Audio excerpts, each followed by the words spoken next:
여러분 중학교 때도 들어보셨겠지만 일본이 근대화를 성공적으로 수행해서 제국의 반열에 올 수 있었던 그 1년의 개혁을 뭐라고 부릅니까? 메이지 유신. 네, 메이지 유신이라고 부르죠. 메이지 유신은 일본사에서 빼놓을 수 없고 이 메이지 유신의 성공한 덕분에 우리나라나 중국이 일본을 어떻게 해요? 부러워할 수밖에 없었다 라는 거죠. 메이지라는 건 여러분들 한자로 하면 명치예요. 명치. 명존세 할 때 그 명치 아니고 천황의 연호입니다. 연호. 그래서 연호를 따서 명치천황, 메이지천황 이렇게 불러요. 뭐 정확히 표현하면 메이지 덴노라고 부르겠죠. 일본말로 하면은. 지금도 뭐 천황이 있죠. 그래서 여러분들 헤이세이 천황, 헤이세이 덴노에서 이제 뭐로 바뀌었어요? 레이와 덴노로 바뀌었잖아요. 그렇죠? 천황이 양위를 했어요. 상황이 된 거죠. 상황이. 예. 나이가 너무 들어가지고 이제 나 천황 안 해. 나 아들한테 물려줄 거야. 해서 지금도 헤이세이에서 이제 레이와로 바뀌었습니다. 일본의 연호가. 근데 어쨌든 유신은 뭐냐, 여러분들? 박정희의 유신 독재 체제할 때 그 유신이 왔습니다. 새롭게 뭔가를 한다라는 거예요. 한마디로 개혁 같은 느낌이죠. 네. 그래서 메이지 유신의 변신이 어떻게 진행되는지 먼저 살펴봅시다. 자, 일본도 강제로 개항을 당해요. 미국의 그 유명한 누구? 네, 페리라고 하는 사람이 있어요. 제독이라는 건 뭐예요? 해군의 그 사령관 같은 사람들 제독이라고 하죠. 함대 제독. 네, 페리 제독이 시커먼 배를 끌고 왔대요.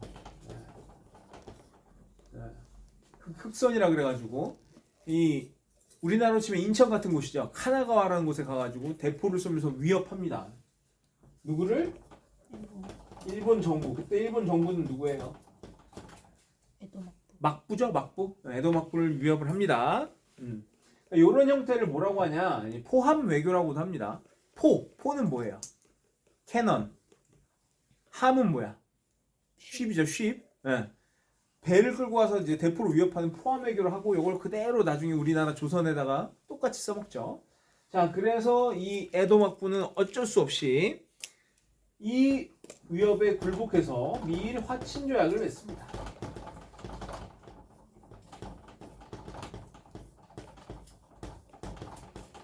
1854년이에요. 자, 그래서 미일 화친 조약이 먼저 맺어지게 되고요.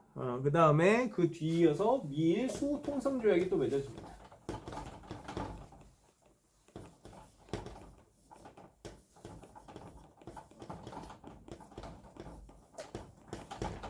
요거는 1858년입니다. 58년. 자, 그래서 이 내용들, 조약의 내용들이 무엇인가를 조금 알아둘 필요가 있겠죠. 일단은 미일 화친 조약의 첫 번째 내용은 2개항을 개항한다. 2개 항구를 개항한다. 그 다음에 최혜국 대우를 해달라 라는 거죠. 최혜국 대우는 뭐 지난 시간에도 아니죠. 지지난 시간에도 말씀드렸죠. 최대 혜택을 주는 나라야. 누가 누구를? 미국이 일본을? 일본이 아니죠. 일본이 미국한테 최고의 혜택을 준다라는 거죠. 한마디로 너네 빨대 꽂아서 빨아먹을 거야. 이런 얘기입니다. 네. 불평등 조약의 가장 대표적인 예죠. 우리나라도 어때요? 강화도 조약에서 최혜국 대우를 요구받잖아요. 그렇죠? 아니죠. 조미 수호통상 조약이죠. 네. 기억나시죠? 왜 다들 처음 듣는 것 같다는 표정을 짓는 거지? 자, 어쨌든 미일 수호통상 조약에 대해서 알아보겠습니다. 미일 수호통상 조약은 야, 2개항 가지고는 안 되겠다. 4개 항구를 더 개항해달라. 그래서 4개항 개항을 요구합니다. 그래서 4개 항구가 더 열립니다. 그 중에서 그러면 아까 얘기했던 그 카나가와도 요때 개항이 되는데, 카나가와는 우리의 인천 같은 곳입니다. 그래서 지금은 뭐라고 그냥 요코하마라고 불러요. 요코하마. 요코하마는 우리나라의 인천과 같은 그런 도시다. 수도와 가장 인접한 항구 도시예요. 그래서 요코하마 베이시타스라는 야구팀이 있는데 이게 이제 일본에서 하나 같은 느낌이에요. 야구 못하기로 엄청 유명한 구단입니다. 네, 어쨌든 자, 그 다음에 이제 관세 협정이 벌어집니다. 관세 협정. 야, 관세 내야 돼. 어떻게? 일본이 우리나라한테 수출하려면은 관세 내야 돼. 물론 미국도 일본한테 팔아먹으려면 관세를 부과해야겠죠. 네. 관세가 협정이 됩니다. 이게 굉장히 근대적인 거잖아요, 관세라는 게. 그렇죠? 그 다음에 무슨 재판권? 영사재판권.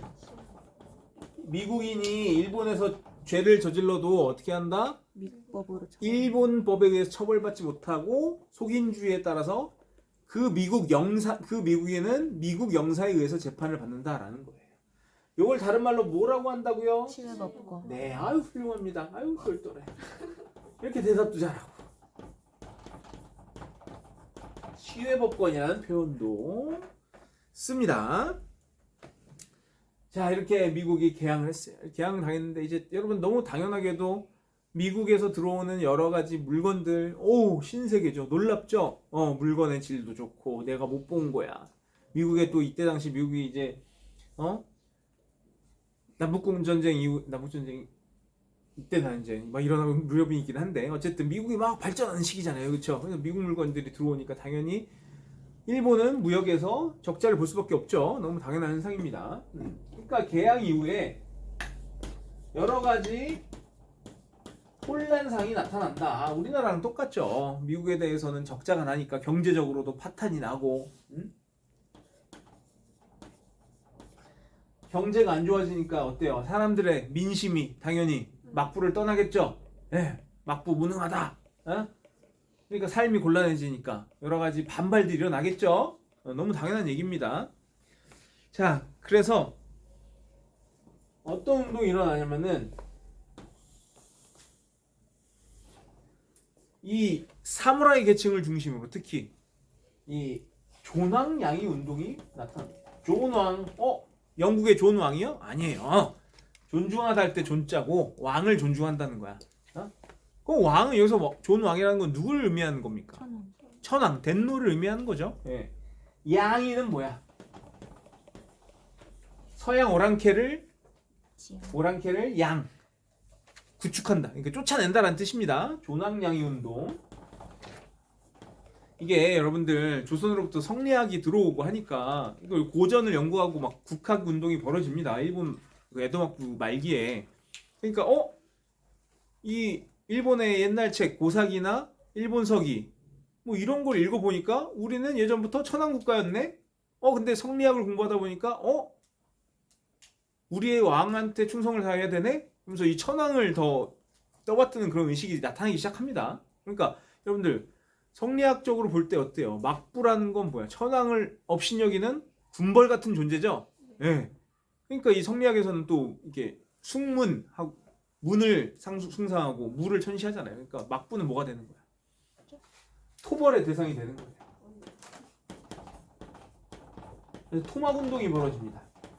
토막운동은 막부를 토벌하자라는 얘기예요. 막부 타도.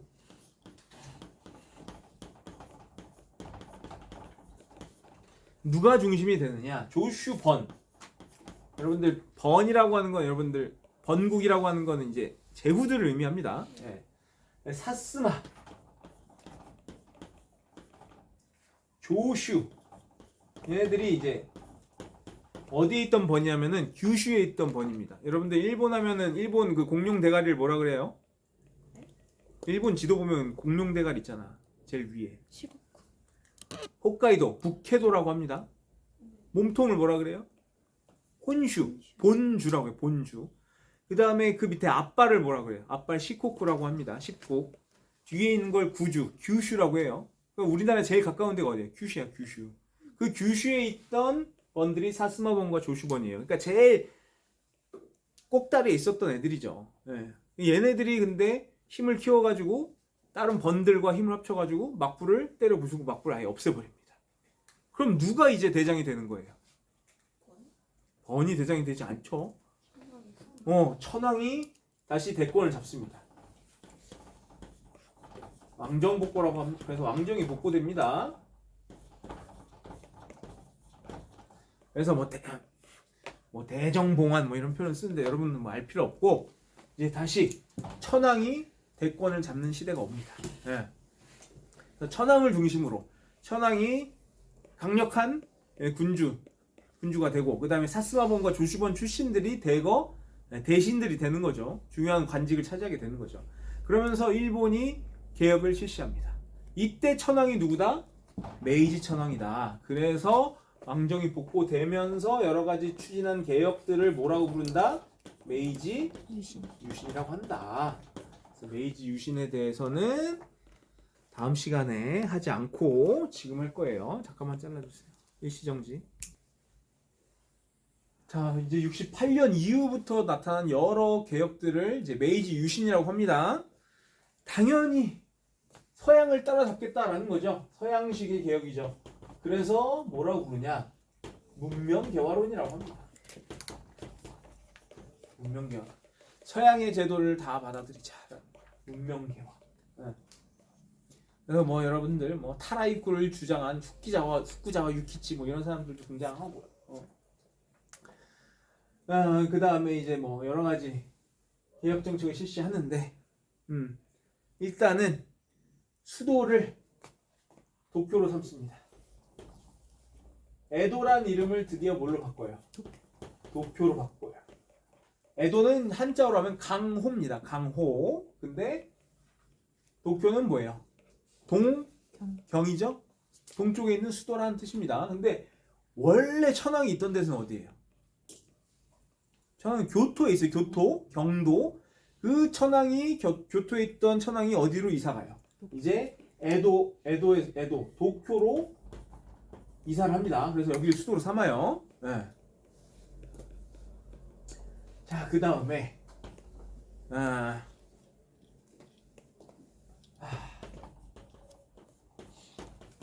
세 번 치연을 단행합니다.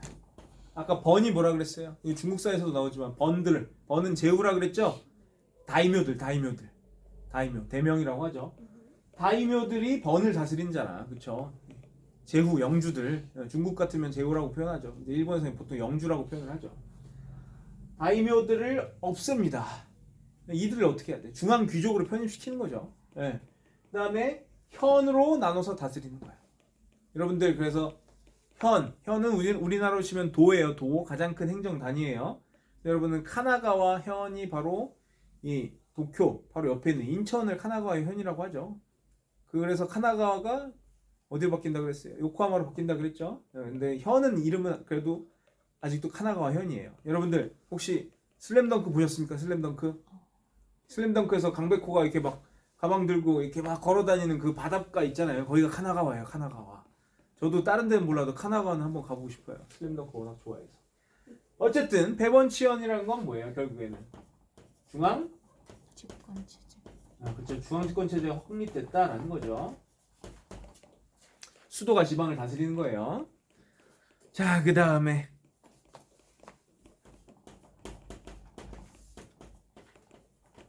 서양을 따라잡으려면 서양을 알아야 될 거 아닙니까?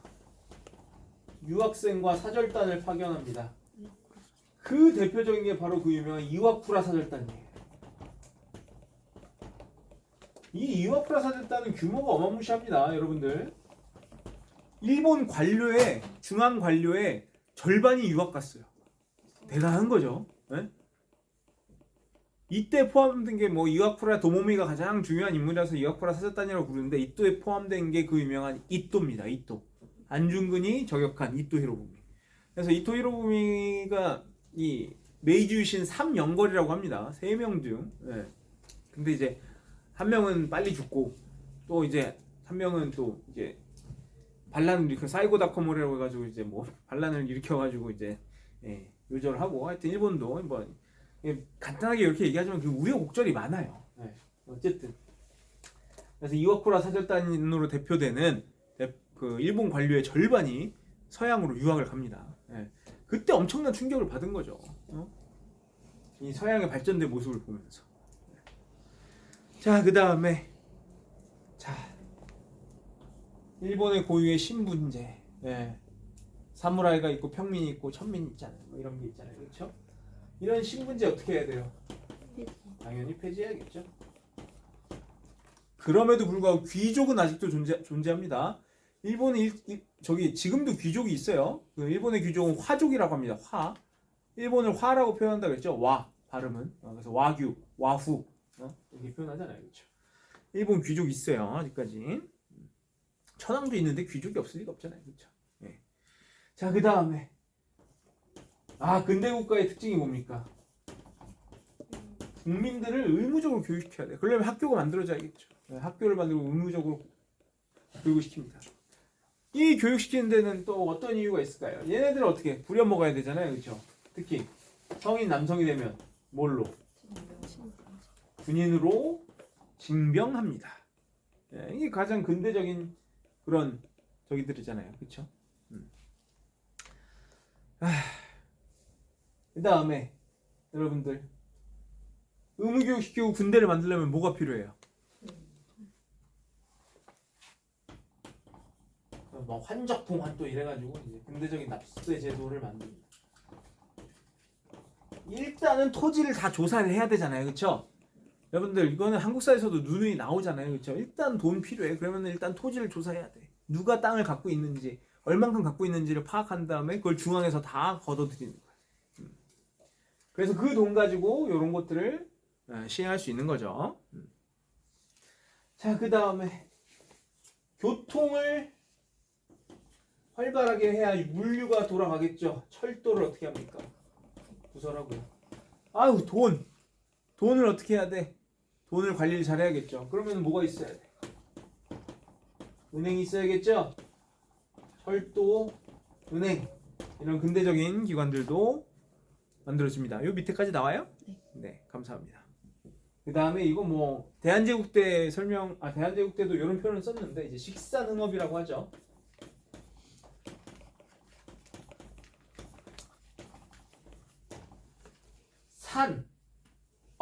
산업을 어떻게 하는 거야? 흥하게 하는 거야. 그러니까 여러분들 회사를 세우고 그 회사한테 지원을 해주고 뭐 이런 걸 정부가 주도적으로 해 나갑니다. 굉장히 강력한 중앙집권화를 바탕으로 이런 정책들을 펼쳐 나가요. 그래서 메이지 유신에 어느 정도 성공을 합니다. 50년대까지만 해도 미국한테 핏발렸는데 이제는 어느 정도 개혁에 성공을 한단 말이야. 그럼 이제 어떻게 해야 돼? 일본. 우리 세졌어. 그러니까 우리를 지키면 돼. 이런 착한 생각을 갖고 있지 않죠. 바야흐로 무슨 시대입니까? 제국주의 시대죠. 우리도 제국주의로 나가야 된다. 그래서 일본이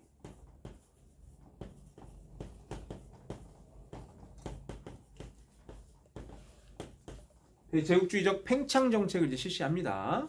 제일 먼저 타겟은 어딜까요? 한국. 조선이면 참 기분 나쁘죠. 기분 나쁘지만 어쩔 수 없어요. 무슨 사건? 운용 사건. 다 알죠? 운요 사건을 일으켜서 일단 조선한테 집적됩니다. 지네가 페리제독한테 당했던 거 똑같이 운요라는 배를 보내서 대포 뻥뻥 쏘면서 포함해교를 해가지고 강제로 개항시키죠. 그래서 뭐 여러분들 다 기억나시죠? 무슨 이름이에요? 강화도 조약. 강화도 조약은 별명이라고 그랬어요. 본명은 뭐예요? 조일, 수호, 조규. 기억나실 겁니다. 그래서 일단은 조선한테 침략적으로 접근을 하죠. 그게 나왔던 배경이 뭐냐? 이 배경에는 1870년대에 정한론이라는 게 등장을 해요. 어디를 정벌하자? 한국을 정벌하자. 이게 여러분들 일본이 다시 이제 군국주의적으로 나가면서 뭘 공부하느냐? 진의 역사를 다시 공부한단 말이에요. 고사기나 니혼쇼기, 일본서기에 뭐가 나와 있냐?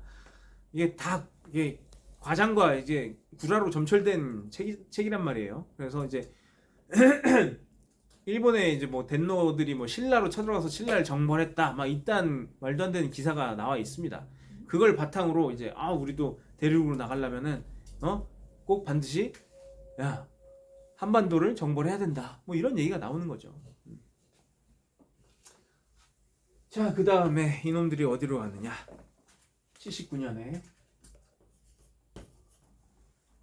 일단 조금 만만한 류크를 먼저 병합해 버려요. 류크는 한자어로 하면 유구예요. 유구. 이 류크는 뭐냐? 지금의 오키나와 현으로 편입을 합니다. 여러분들 이 류크 오키나와는요, 일본과 다른 언어를 썼던 아주 다른 나라입니다. 물론 이 에도마쿠 시기에는 사스마번에 의해서 이제 한번 이제 약간 속국처럼 되긴 했는데, 이제 완전히 독립국이 아니라 자신의 한 지방 행정구역으로 편입을 시킵니다. 그래서 여러분들 오키나와 여행 가시면은 일본과는 상당히 다른 느낌의 건물들과 그런 전통 의상과 이런 것들이 있어요. 언어도 달라요. 그래서 류크를 합병합니다. 그러면서 이제 뭐 이때 당시에 대만도 침공을 하긴 합니다. 대만 사건이라는 게 벌어지는데 그런가 보다 하시고, 그 다음에 이제 95년도에는 무슨 전쟁에서 드디어 승리하죠? 정일전쟁에서 승리하죠? 정일전쟁에서 승리해서 무슨 조약을 맺습니까? 이놈의 새끼도 아니고 저놈의 새끼도 아니고 시모노세키. 얘네들 이름이 왜 이런가 모르겠어. 녹화라고. 시모노세키. 이 새끼가 이제 관자입니다. 한자어로 관. 그 관청할 때 관자. 시모노세키에서 조약을 맺죠. 시모노세키에서 조약의 내용이 뭡니까? 앵글 괜찮아? 네. 시모노세키에서 원래 어딥니까? 제일 중요한 건 랴오둥반도죠? 요동반도. 요동반도가 제일 중요한데 그건 어떻게 해요? 받아야죠. 토해내잖아. 왜? 러프독 3국 간섭으로. 기억나시죠? 한국 사태 다 배웠잖아. 왜 표정들이 그럴까? 근데 어쨌든 그래서 어디는 받아냅니까? 타이완. 네, 타이완을 할양받죠. 할양은 나눠서 양도한다라는 뜻입니다. 그래서 이제 타이완은 일본의 영토가 됩니다.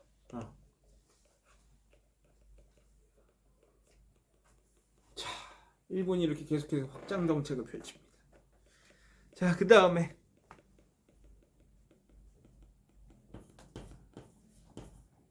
1902년에는 1차 영일동맹을 맺게 돼요.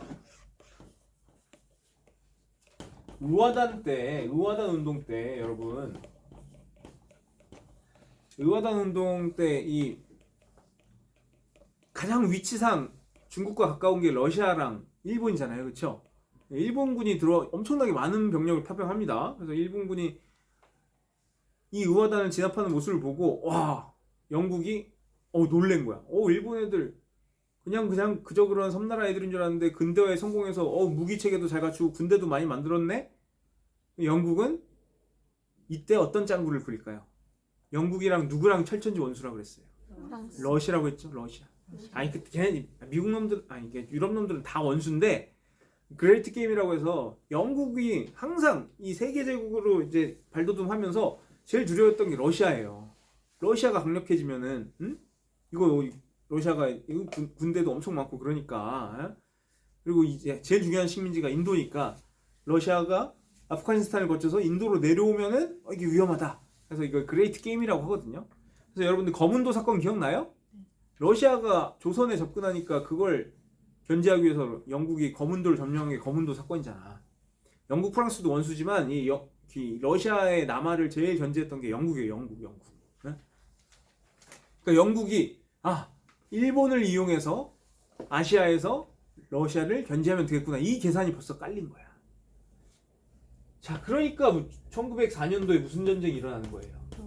러일 전쟁이 일어나죠? 이때 시베리아 횡단 철로가 아직 안 깔리기 전이어가지고 이 유럽에 있었던 부대를 다 파견했으면은 뭐 러시아가 이겼을 수도 있겠지만 일본이 러일 전쟁에서 승리를 합니다. 그 다음에 어떤 조약이 맺어지죠? 러시아와 일본 사이에서는 포츠모스 조약이 맺어지고, 영국과 일본 사이에서는 2차 영일동맹이 맺어지고, 미국과 일본 사이에서는 뭐 가스라 테프트 밀양이 맺어지잖아요, 그렇죠? 이거 한국 사이에서 다 배웠지? 네. 1차 영인 동맹 아니에요? 아이씨, 미쳤네. 동맹이죠. 네.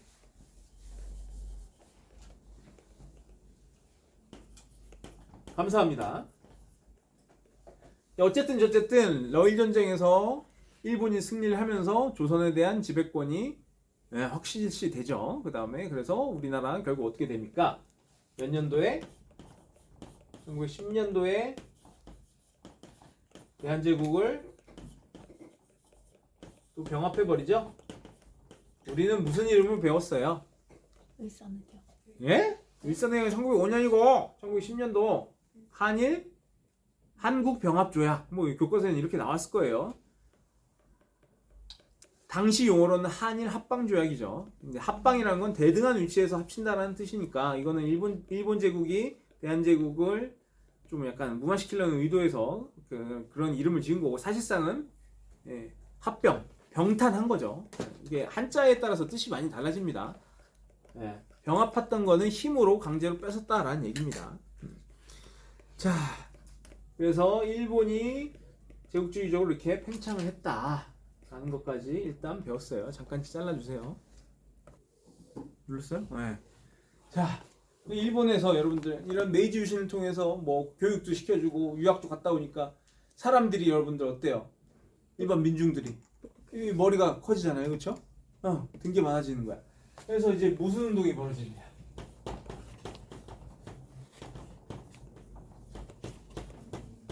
자유민권 운동이 나름대로 벌어집니다. 일본 정부에서 일본 정부란다. 일본 대중들이 야 우리에게도 뭘 달라 이거야 결국에는 참정권을 달라는 거죠. 그래서 정부에서는 어떻게 하느냐? 안 돼. 바로 탄압 들어가요.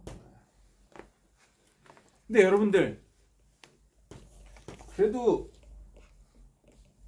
마냥 채찍으로 후드로 팰 수만 없잖아요, 그렇죠? 그럼 뭐도 줘야 돼요. 캐럿을 줘야 되잖아요, 그렇죠? 당근을 줘야 돼. 그래서 정부에서 그래, 일본 제국 헌법을 만들자. 우리도 천황이 있지만 어쨌든 헌법이라는 이게 글로벌 스탠다드가 된 거예요. 헌법이라는 게 법을 만들어 가지고 우리도 법치 국가가 되자. 이 법에다가 천황의 권위를 새겨 넣으면 되겠다. 이런 생각이 드는 거죠. 그리고 그래 민의도 받아들여야 돼. 민의 백성들. 그러면은 역시 의회가 있어야겠구나. 그래서 1890년에 의회를 설립합니다. 그래 너희들 요구도 들어줄게. 너희들이 직접 국회의원을 뽑아서 의회를 만들자. 그래서 일본이 나름대로 민의를 받아들여서 자유민권운동은 탄압하지만 의회는 설립해 줍니다. 근데 이 일본 제국 헌법에 의하면은 이 천황권이 굉장히 막대해요. 천황이 덴노가 정치적 대권, 주요 인사들 임명하는 그런 인사권이나 아니면은 외교권이나 아니면은 주요 사항들을 다 결제하는 최종 결제하는 그런 정치적 대권들은 덴노 천황이 다 가지고 있습니다. and 덴노가 일본의 군 통수권자예요. 최종적인. 그러니까 사실상의 정치 권력은 다 갖고 있는 거죠. 덴노가. 일본 제국 헌법에 따라서. 그래서 여러분 2차 세계대전 때 히로히토 천황 이름이 히로히토고 쇼와 덴노라고 하는데 히로히토의 덴노의 그 분명한 전쟁 범죄자 히틀러 같은 그런 전쟁을 앞세웠던 사람인데 일본이 멸망 직전까지도 계속 고수했던 게 천황제 유지입니다. 천황제 유지. 잘 키웠어요. 아주 신민들을. 사실 히로히토가 전쟁 범죄자로 처단 받았어야 되는데. 어쨌든 그래서 일본은 헌법에다가 천황의 권리를 명시해 놓습니다. 그래서 1조 1항이 뭔 줄 아세요? 일본은 만세일계의 천황이 다스리는 국가다. 만세일계라고 해서 만세 동안 한 번도 개통이 끊어진 적이 없대. 구라예요. 3번 끊어졌습니다. 일단 여기까지. 아주 잘라주세요.